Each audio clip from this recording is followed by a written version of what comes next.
Alô, pessoal! Hello, ¿por qué no te toman conmigo esa botella?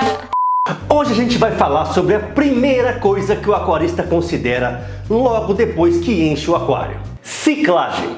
Vamos explicar o que é, para que serve e as maneiras que você pode fazer isso. Tá muito zoado meu cabelo?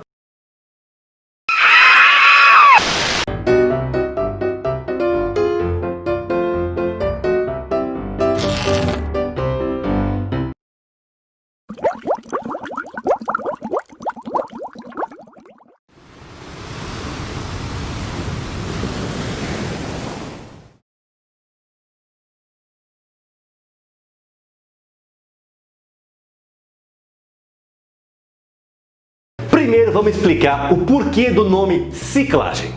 O termo ciclagem vem de ciclo. Ah, ciclo do quê? Ciclo sem fim. Ciclo do nitrogênio. A gente já fez um vídeo sobre isso, que ficou uma merda, mas eu vou resumir e tentar explicar da maneira mais simples e pragmática possível o que acontece. Toda a carga orgânica gerada pelos animais do aquário, e quando eu falo carga orgânica, eu me refiro principalmente a dejetos, vai entrar em decomposição pela ação de bactérias. Essa decomposição vai ter amônia como produto. A amônia, em concentrações até baixas, vai ser prejudicial aos nossos animais. Por sorte, outro tipo de bactéria vai decompor a amônia em nitrito e depois outras vão decompor o nitrito em nitrato. A gente chama esse processo de nitrificação. Claro que se você não for distraído, retardado, vai notar que os elementos desse processo têm uma coisa em comum: o nitrogênio faz parte de todos eles. Por isso que a gente chama de ciclo do nitrogênio. É mesmo? É! Foda! Então, agora que você já entendeu o ciclo do nitrogênio, vamos falar sobre a ciclagem do aquário. Lembrando que eu vou tentar explicar do jeito mais simples possível, tá? Ufa! No que consiste a ciclagem? Ela consiste em você ter uma quantidade suficiente de bactérias que consigam converter amônia em nitrito e nitrito em nitrato, sem permitir o acúmulo. O converter aqui a gente usa só para parecer mais simples, tá? E por que isso é importante? Vamos supor que você acabou de encher o seu aquário. Substrato novo, rochas novas.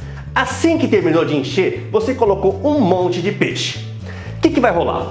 Conforme os peixes forem cagando, ou se algum morrer, a degradação disso vai começar a acumular amônia na água.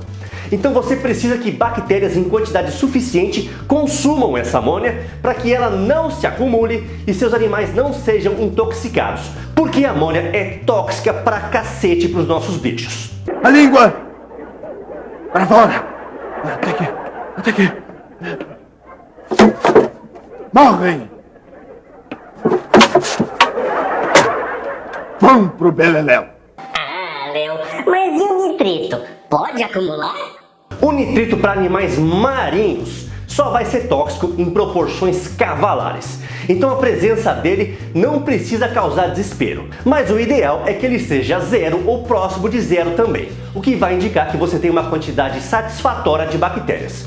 Eu vou inclusive deixar aqui na descrição do vídeo um artigo que fala sobre o nitrito em aquários marinhos para quem quiser se aprofundar no assunto. Então beleza, você já entendeu que a amônia não pode se acumular no aquário e já entendeu que bactérias são responsáveis por isso. Então qual que é o lance? É justamente você ter uma população condizente de bactérias para converter amônia em nitrito, nitrito em nitrato na hora de colocar os seus animais no aquário. Se você não fugiu das aulas de biologia na escola, sabe que bactérias se proliferam com uma velocidade extremamente rápida. Então, quanto mais elas se proliferam, maior vai ser a capacidade do seu sistema converter bosta em nitrato. Quando eu falo bosta, me refiro a dejetos de peixes e invertebrados, animais mortos, enfim, tudo que pode ficar apodrecendo no seu aquário. Só que para as bactérias conseguirem fazer isso de forma satisfatória, elas precisam se organizar em colônias. Ou seja, essa galera precisa sentar a bunda em algum lugar.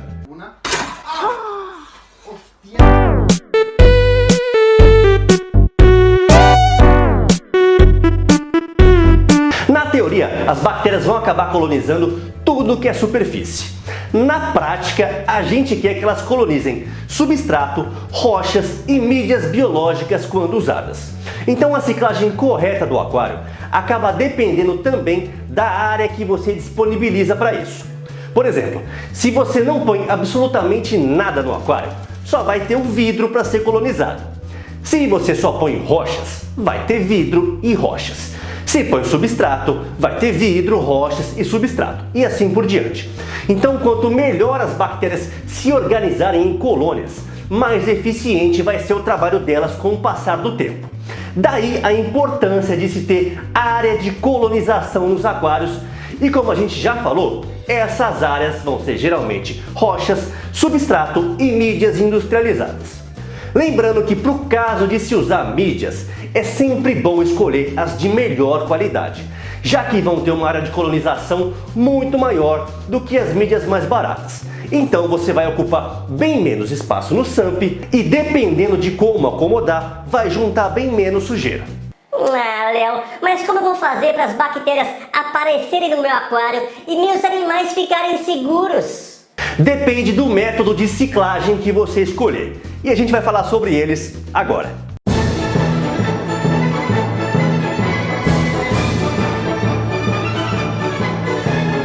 Esse é um dos métodos mais conhecidos.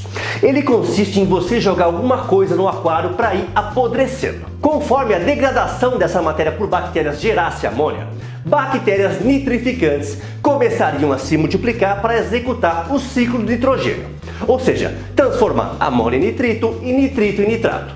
E conforme as bactérias fossem se multiplicando, elas colonizariam rochas, substrato e mídias. Ah, Léo, mas o que eu vou usar para apodrecer? Esse método é muito conhecido por se usar um pedacinho de camarão. Você enterra ele ali no substrato e deixa ele apodrecer.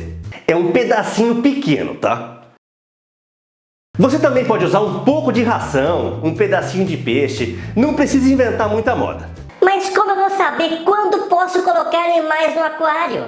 Ótima pergunta! Dá uma olhadinha nesse gráfico. Ele é relativamente conhecido de alguns aquaristas e ilustra o que acontece com a ciclagem por esse método. Você percebe que nos primeiros dias você vai ter uma subida na quantidade de amônia, depois a amônia começa a baixar e o nitrito começa a subir. E no final da ciclagem, ali por volta do dia 30, amônia e nitrito são praticamente zero. Nesse momento de amônia e nitrito zero, você pode inserir os seus animais. Ah, mas como eu vou saber quanto tem de amônia, nitrito e nitrato? Acompanhando por meio de testes. Então, conforme os dias vão passando, você vai fazendo testes e observando como anda a sua ciclagem.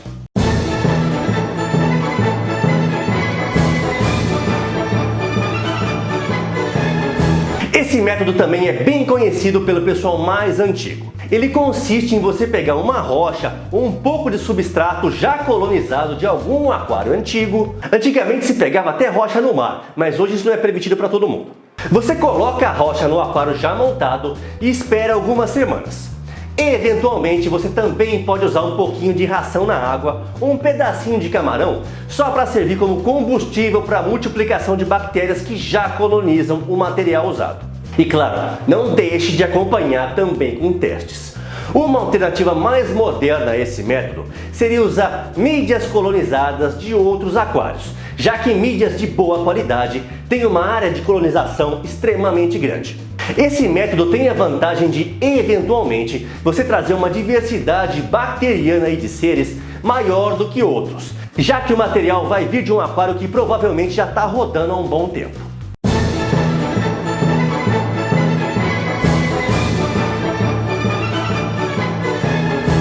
Esse é o método mais moderno e rápido de se ciclar um aquário. Mas o que são esses aceleradores? Não sei.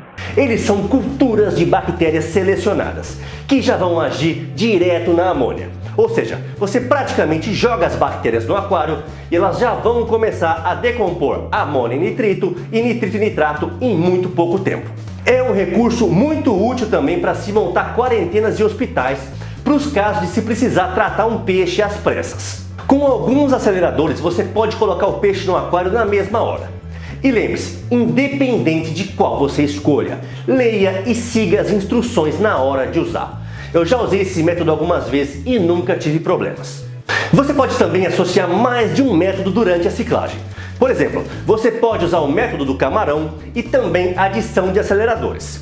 É provável que seja mais rápido e eficiente, mas isso fica a cargo de cada um. Outra coisa muito importante para um aquário recém-ciclado, seja lá qual foi o método que você escolheu, é habitar o aquário com parcimônia.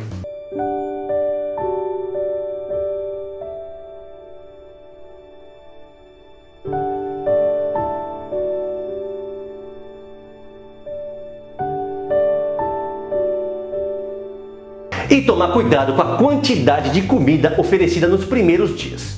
Por que a gente está falando isso? Porque à medida que a carga orgânica gerada no aquário vai aumentando, as colônias bacterianas também vão. E assim vão conseguir lidar com a nova quantidade de dejetos gerados. Então o ideal é que isso seja feito devagar para dar tempo da colonização acompanhar a maior geração de matéria.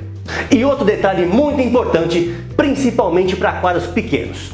Independente do método escolhido, tenha água pronta para fazer uma TPA de emergência para o caso de fazer alguma cagada e os níveis de amônia subirem.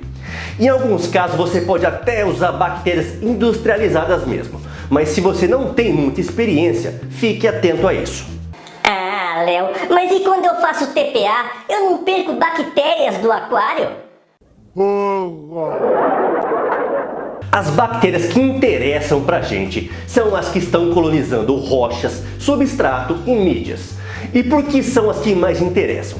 Porque elas se organizam em colônias e, além de estarem em um número extremamente maior, têm um trabalho muito mais eficiente.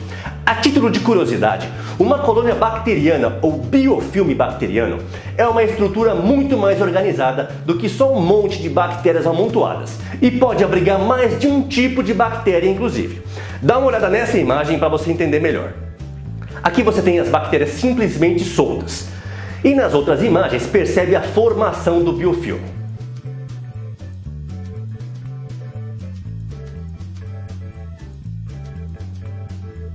Eu vou deixar aqui na descrição do vídeo um link se você quiser mais informações sobre isso.